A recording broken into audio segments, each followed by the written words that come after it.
Fala pessoal, tudo bem? Antes arte do que nunca, curso de História da Arte para vestibulares em parceria com História Online. Essa é a nossa aula sobre arte bizantina. Então, se você não assistiu às aulas anteriores, vai lá, volta, assine o canal, acione o sininho de notificações e acompanhe toda semana vídeo de História da Arte novo aqui para você. Bom, arte bizantina. Para a gente falar de arte bizantina, eu preciso fazer aqui uma breve digressão. Então vamos retornar ali no final do Império Romano do Ocidente.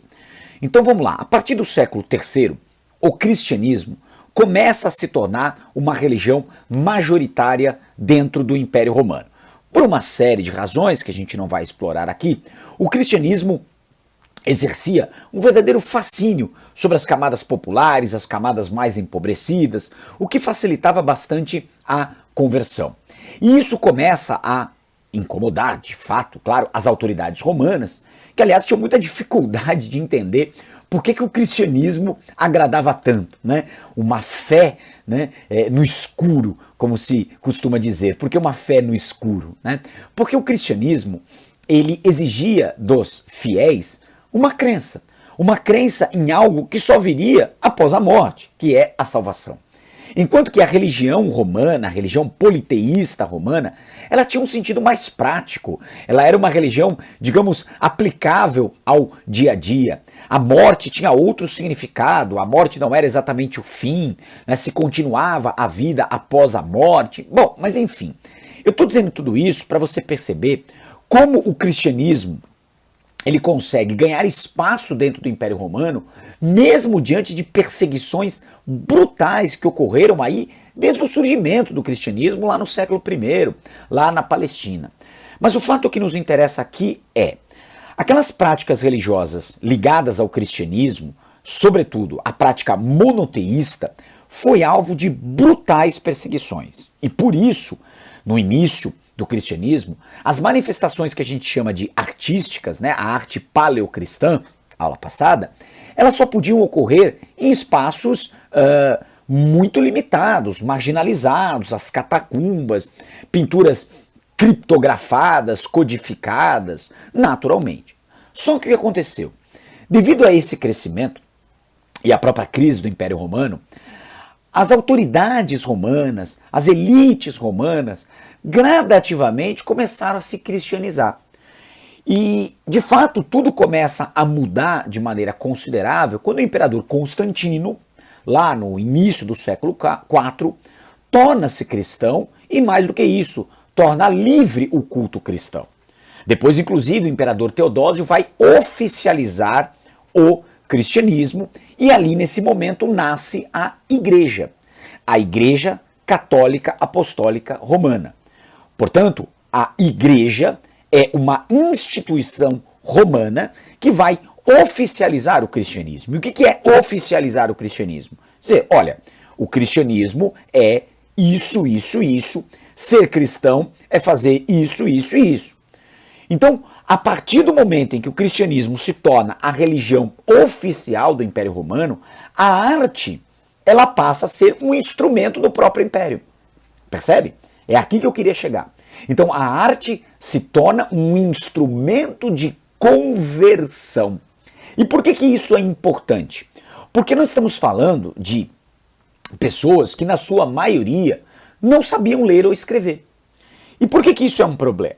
Isso é um problema porque o cristianismo, desde a sua origem, sempre foi uma religião baseada na palavra. É uma religião do verbo, é uma religião do texto escrito. Então, como você conseguiria converter povos que não conheciam a escrita, ou seja, os povos bárbaros que estavam chegando no final do século III, início do século IV, lentamente e com mais força no século V, esses povos eram ágrafos. A própria população romana, na sua maioria, também não sabia ler e escrever. Então, como é que essa igreja ela vai evangelizar essas pessoas? Como é que ela vai expandir o cristianismo? Só pela palavra? Só pelo verbo? Como foi no início? Então, a partir desse momento, a igreja, enquanto instituição romana, vai usar a imagem como forma de conversão religiosa. Claro que isso não foi fácil, porque isso contrariava um princípio bíblico. A Bíblia fala em não adorar imagens. Lá no século VI, um papa, então permitam-me aqui um salto e eu já volto, o Papa Gregório Magno, ele faz uma bula na qual ele oficializa o uso das imagens como uma forma de pregação. Então isso que já era feito desde o início do cristianismo oficial, né, mas de forma ainda muito tímida, se tornará uma prática, digamos, institucionalizada da igreja a partir do Papa Gregório.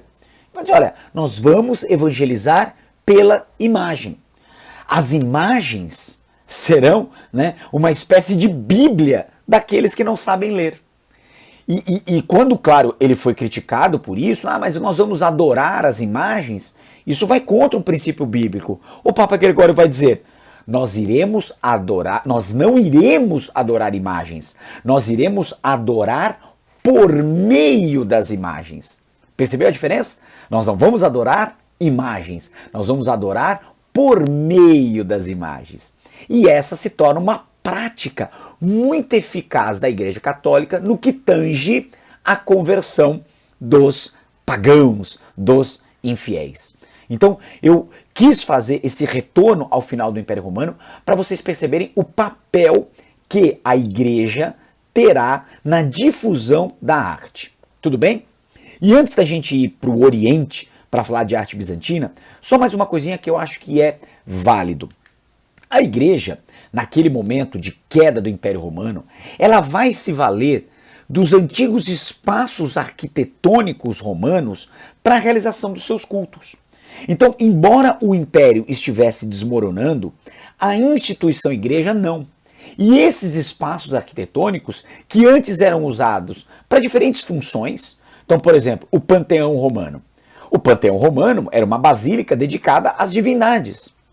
Quando o cristianismo se torna a religião oficial, é claro, os cristãos vão dizer, nós queremos fazer os nossos cultos no Panteão, naquele espaço, que agora não será dedicado mais às divindades, será dedicado a uma única divindade, a um único Deus, né? Ao Deus Todo-Poderoso, o Deus, né, que se manifesta entre nós através do seu Filho, o Cristo Pantocrator, né? O Cristo Todo-Poderoso, essa imagem que vocês estão vendo aí, que ela vai aparecer bastante daqui para frente.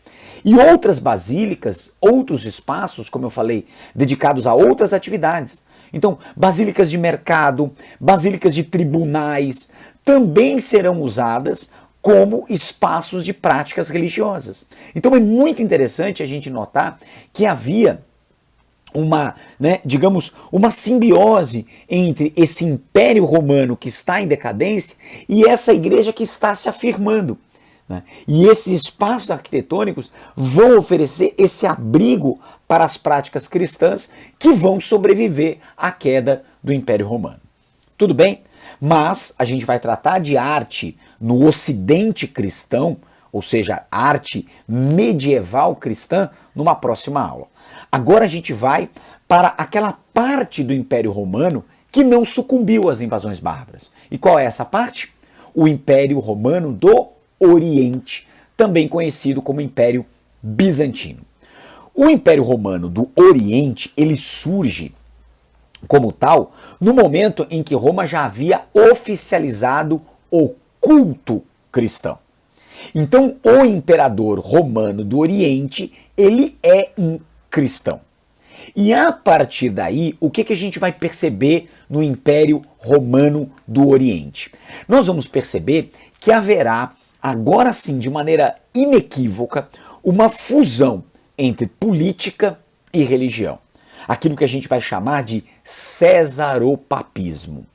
Vejam só, enquanto no Ocidente os cristãos e a igreja tinham muita dificuldade em garantir o êxito da conversão religiosa, afinal a Europa Ocidental está sofrendo com as invasões bárbaras, então a igreja tenta ali sobreviver em meio àquela onda de violência generalizada.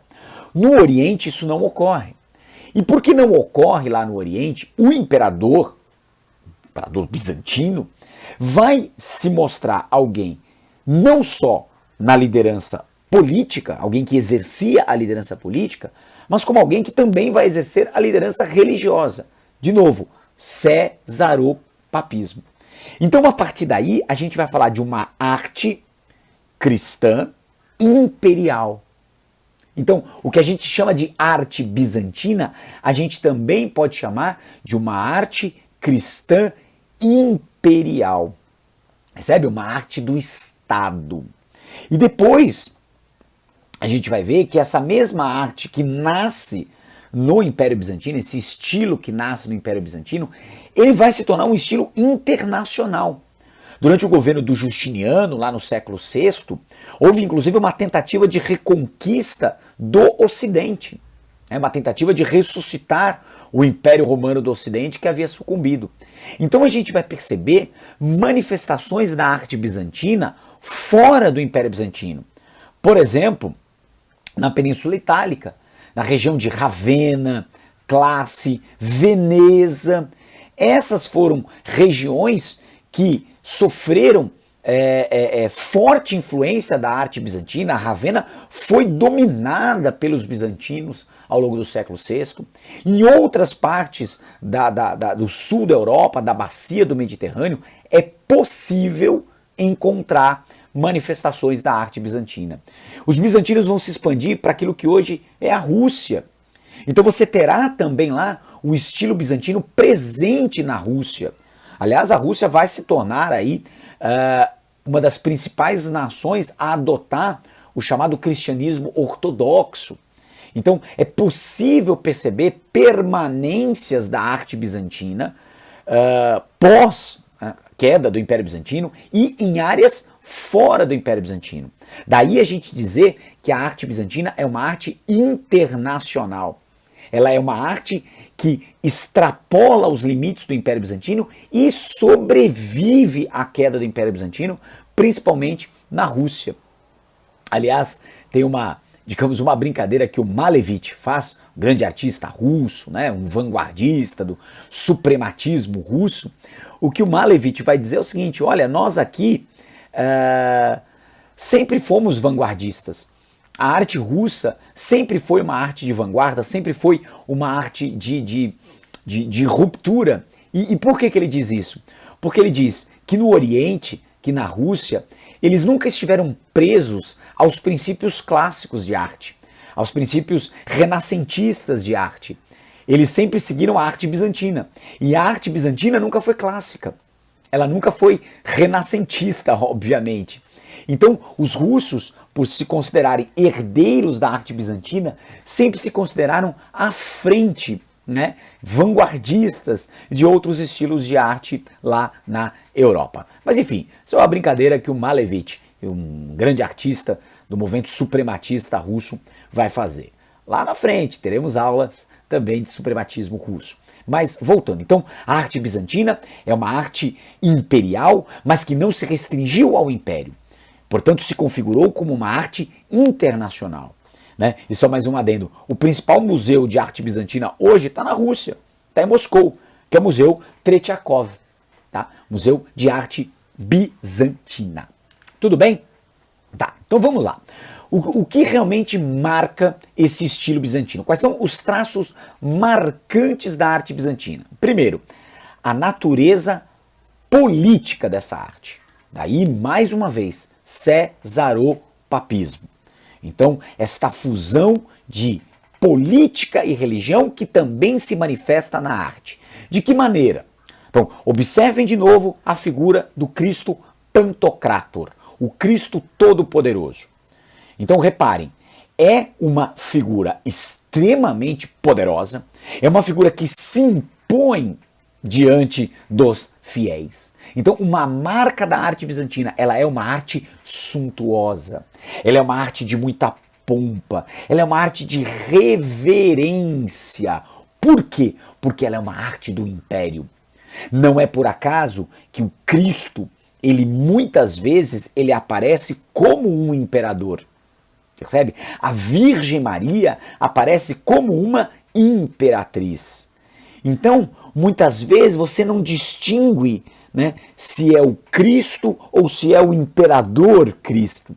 Então, isso é um traço marcante da arte bizantina. É uma representação dignificada de Cristo. Tá? Isso é realmente um traço marcante da arte bizantina. E por que isso? O Hauser, o grande historiador da arte, o Hauser, ele diz que essa arte suntuosa bizantina, ela tem uma função, ela tem um intuito, é fazer com que os fiéis se comportem diante da figura do Cristo como eles se comportariam diante de um imperador. Então, quando o fiel vai lá para uma basílica bizantina, quando ele se coloca diante do Cristo Pantocrator, ele tem que se comportar como se ele estivesse se comportando diante do próprio imperador. Percebeu o que é uma arte dignificada, o que é uma arte, né, suntuosa, uma arte de pompa?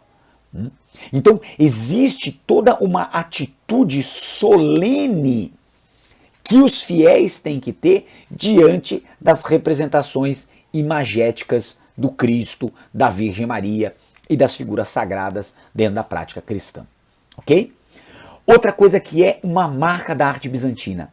A arte bizantina é uma arte canônica. O que é uma arte canônica? É uma arte que tem regras, que tem cânones. Canônica aqui de cânones, de regras. Então, o artista não podia pintar do jeito que ele quisesse pintar. Então, por exemplo, as cores. As cores, elas têm significado. O dourado é ouro, né? Então, tudo que você encontrar dourado em ícones bizantinos, que são ícones, são aquelas pinturas feitas em madeira, ou em mosaicos, né, que são aquelas pedras coloridas que vão formando imagens, tudo que você encontrar de dourado é ouro. Folha de ouro, é ouro derretido. E normalmente o dourado é usado para quê? Para o céu. Aí você fala, mas por que pintar o céu de dourado? Olha só, o ouro digamos, a grande riqueza, né? É o grande sinônimo de riqueza. E quando você associa a riqueza do ouro, que é a riqueza material, ao céu, qual é a mensagem aqui? A mensagem é: a grande riqueza não é a riqueza material do ouro, a grande riqueza está no céu. E qual é a riqueza que se obtém no céu? A salvação. Percebe? Então essa é a mensagem. A salvação é a grande riqueza. E aí você pinta o céu de dourado para fazer essa associação com a riqueza material, com a riqueza do ouro. Percebe? Essa é uma regra. É um cânon de arte bizantina. Tá? O azul, a cor azul vai ser usada no manto. Normalmente no manto da Virgem. É o azul celestial, é a pureza. Púrpura. A púrpura é uma cor importantíssima. Você utiliza nos mantos imperiais. O branco é a ressurreição. O verde é a renovação espiritual. O vermelho pode ser o sangue, como também pode ser o amor a Deus, o amor a Cristo. Então, reparem, as cores não são aleatórias, não são naturais. As cores têm um significado. Outra coisa que também é um cânone de arte bizantina. As figuras humanas, reparem, elas são sempre figuras alongadas. São figuras, de certa forma, descarnalizadas. Descarnalizadas, mas não sem corpo. Tá? Então vamos lá. Existe um corpo, você identifica cabeça, tronco e membros, claro, mas não há essa consistência material, não há essa volumetria. São pinturas bidimensionais, como a lei da frontalidade do Egito Antigo. E essas figuras bidimensionais, elas são desmaterializadas, descarnalizadas, e por isso elas têm essa forma alongada. E esse alongamento da forma diminui a potência da carne, a potência do corpo, e já nos convida a uma certa transcendência, a uma certa busca do paraíso. Percebe? E é interessante como muitas dessas figuras bizantinas têm uma potência no olhar. né? Então, a figura de Cristo, mas raramente, gente, raramente a figura do Cristo aparecerá crucificada. Raramente. O Cristo, na arte bizantina, é sempre um Cristo poderoso, é sempre um Cristo dignificado, é sempre um Cristo solene, é um Cristo poderoso. Não há sofrimento na figura do Cristo bizantino. Por quê? Porque a figura do Cristo se associa à figura do imperador. E vice-versa. Então é o Cristo Todo-Poderoso. De novo, é o Cristo Pantocrator. Onipresente, onisciente, onipotente. Reparem que a figura de Cristo dentro das basílicas sempre estará no lugar de maior destaque.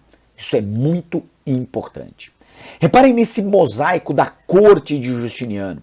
Um mosaico belíssimo, uma técnica sofisticadíssima. Então, reparem que o Justiniano está à frente de todos os outros, mostrando claramente que existe ali uma hierarquia. Ele tem até uma auréola, ou seja, é a sacralidade da figura do imperador.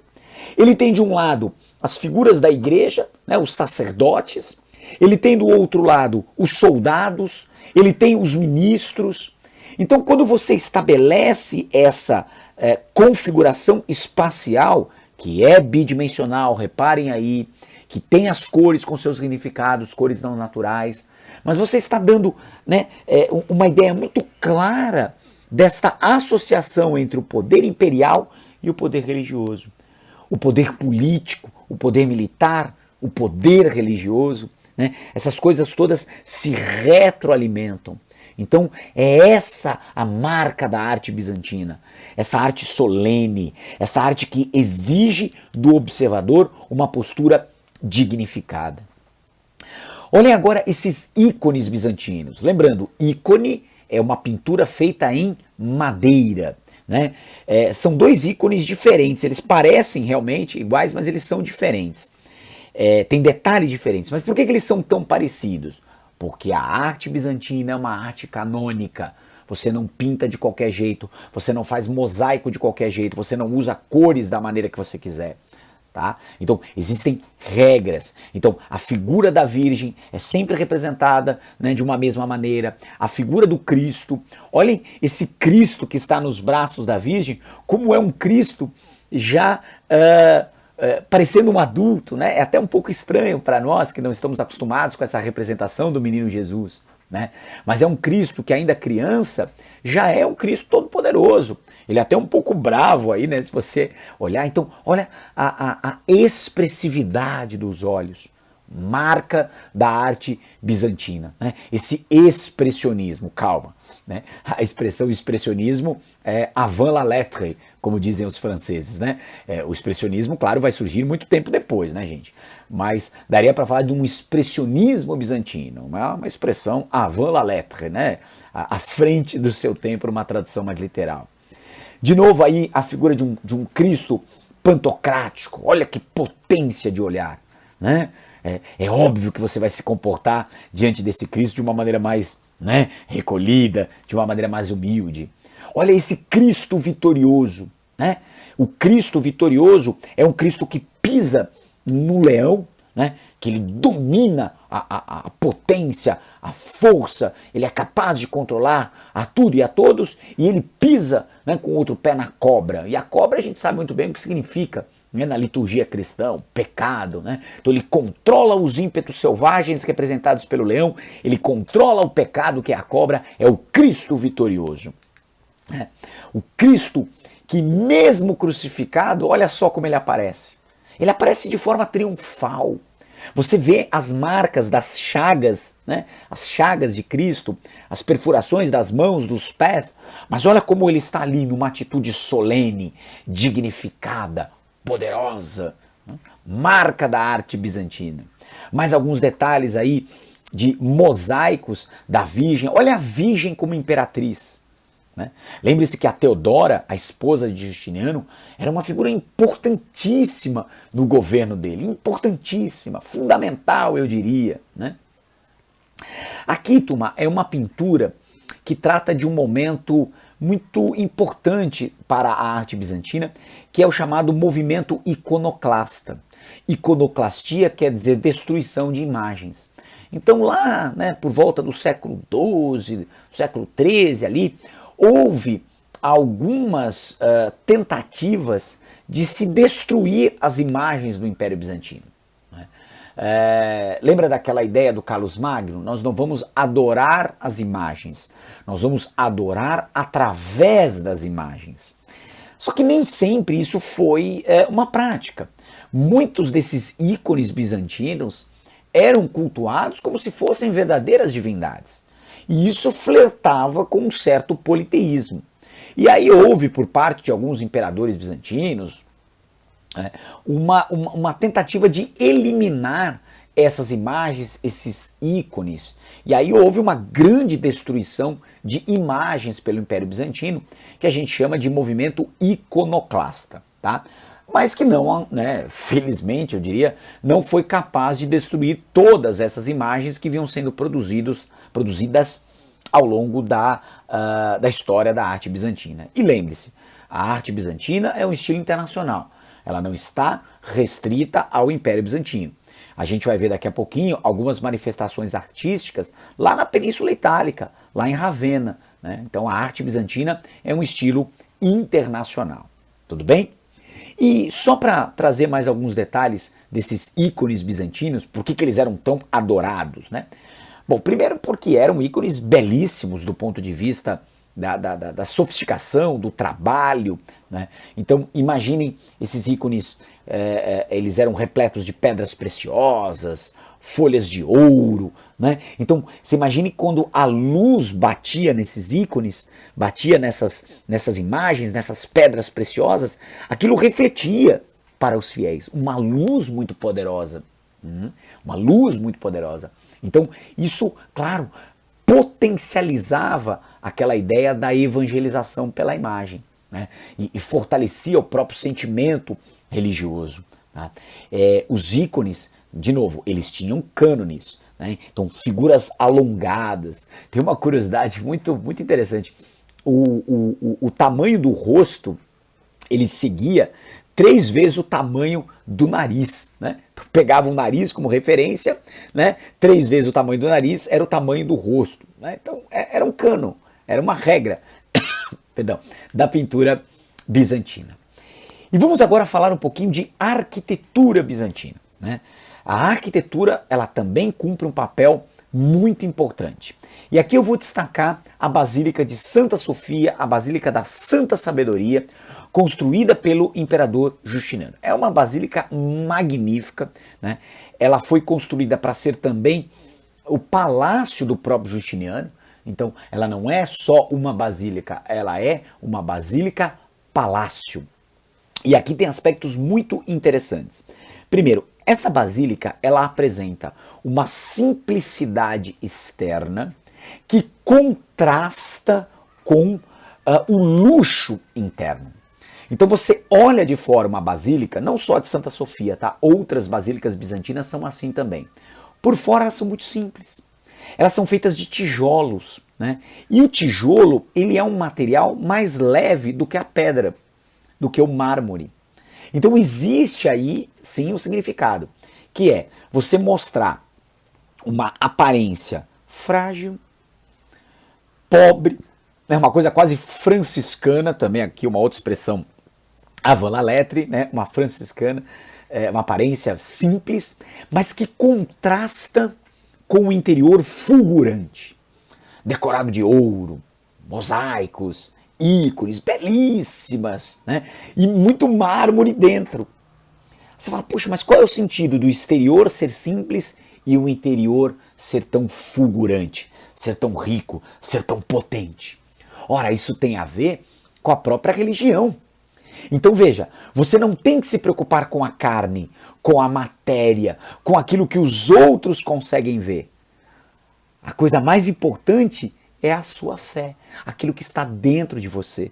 São os seus valores, a sua crença, a sua fé em Deus.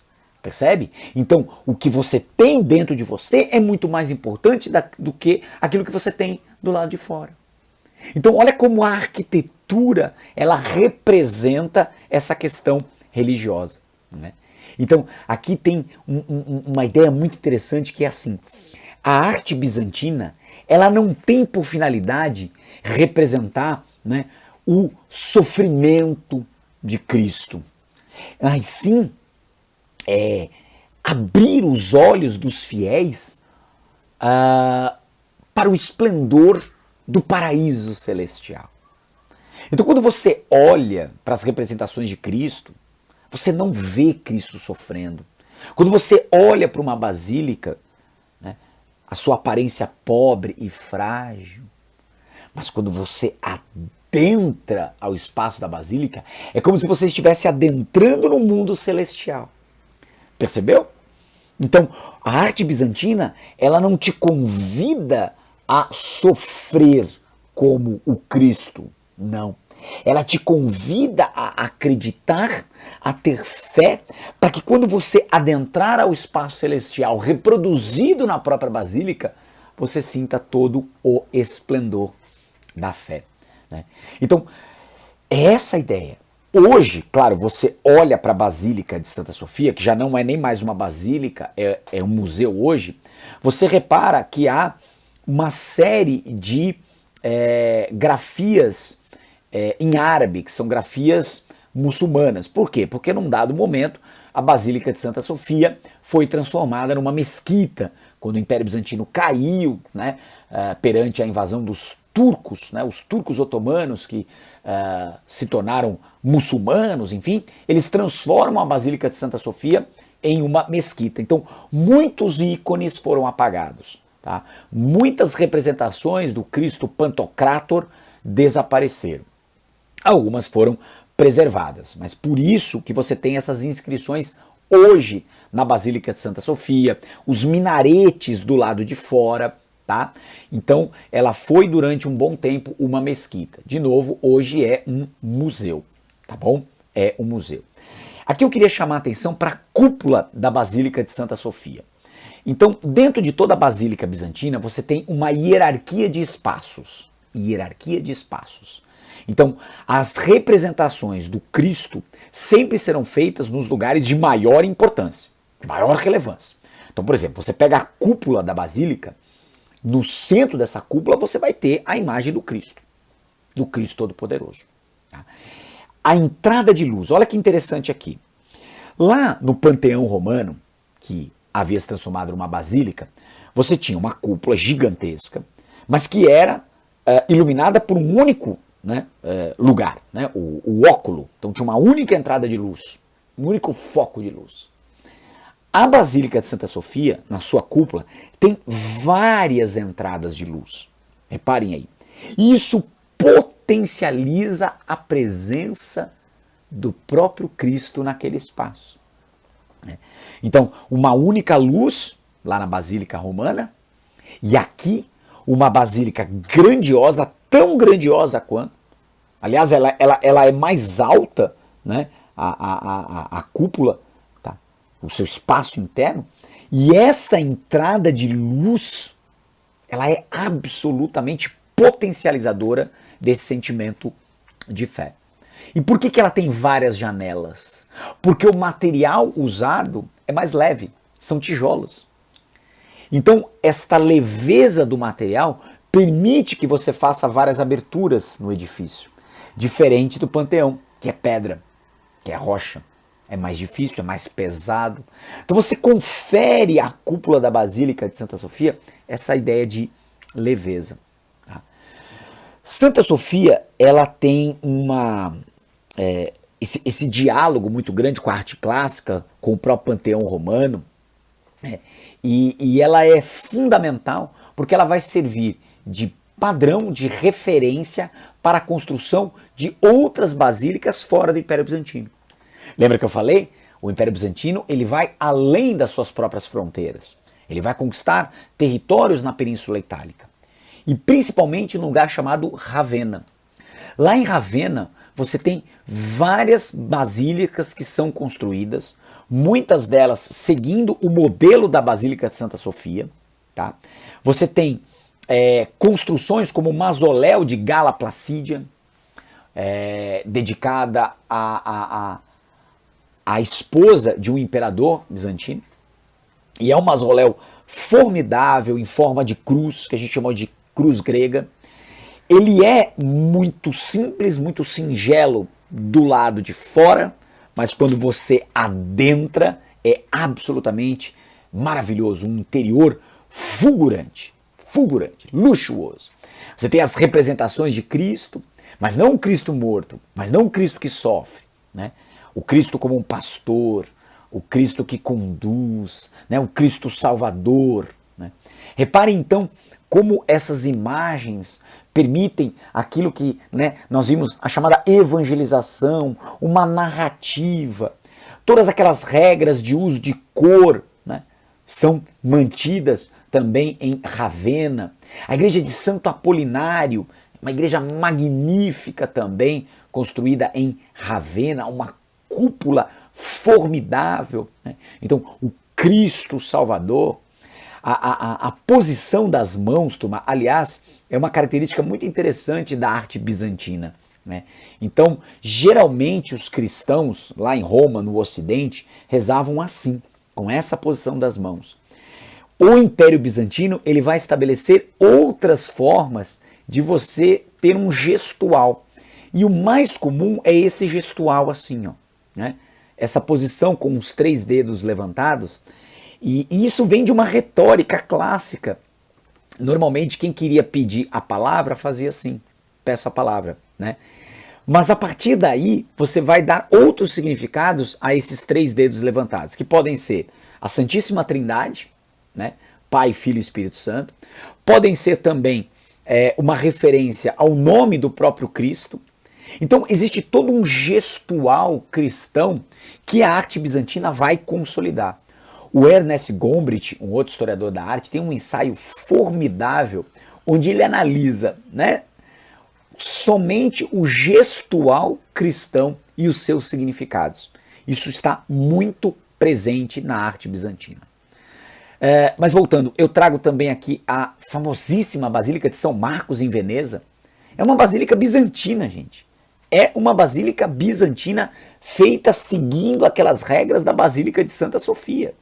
Um interior fulgurante, muito dourado, imagens bidimensionais, né? A Madonna Nicopeia, uma Madonna belíssima que está em São Marcos, belíssima, ela foi restaurada recentemente. Você tem uma basílica também lá na Península Itálica, também em Ravenna, que é a Basílica de São Vital. Ela tem um formato octogonal, né, bem diferente, né, de basílicas em forma de cruz latina, que aparece mais em regiões da Europa, mas ela repete aquele interior fulgurante, aquele interior dourado, absolutamente belíssimo. Bom, daria para a gente ficar muito mais aqui, dando muitos outros exemplos de arte bizantina, que é uma arte magnífica, que é uma arte internacional, que é uma arte que se conserva muito fortemente na Rússia atual, na Grécia, né, atual, e que vale a pena a gente conhecer. Então, ficamos por aqui.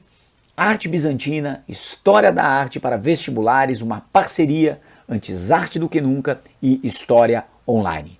Vejo vocês na próxima aula. Até lá!